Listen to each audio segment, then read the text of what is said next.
வாசிக்கலாம். யாத்திரா புஸ்தகம் 2ஆம் அதிகாரம் 6 சொல்லப்பட்டிருக்குது, இரக்கமுற்றாள் பார்வோனி குமாரத்தி அவள் அன்பு செலுத்தினாள். இதோ ஒரு சவுண்டு கேட்கிறது, அலறுற சவுண்டு கேட்கிறது, மோசையினுடைய சவுண்டு.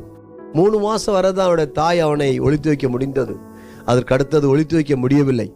ஆனால் கர்த்தர் அந்த கடினமான குடும்பத்தில் உள்ள பார்வோனின் குமாரத்தி, எப்பொழுதும் டீலக்ஸ் பாத்ரூமில் இருக்கக்கூடியவள், டீலக்ஸ் பாத்ரூமில் குளிக்கக்கூடியவள், இப்ப நைல் நதிக்கு வருகிறாள்.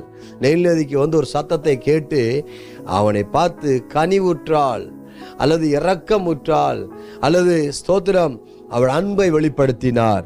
அருமையான தேவனுடைய பிள்ளைகளே, கர்த்தர் கூட நம்மளை ஒரு ஸ்தோத்திரம், நம்ம எவ்வளவு வேதனைப்படுத்தினா கூட, அவரை எவ்வளவு துன்பப்படுத்தினாலும் அவர் மீண்டும் மீண்டும் வந்து நான் சிருஷ்டித்த மகன், நான் சிருஷ்டித்த மகள் என்று சொல்லி அவர் நம் மேலே எவ்வளவு அன்பு வைத்திருக்கிறார்.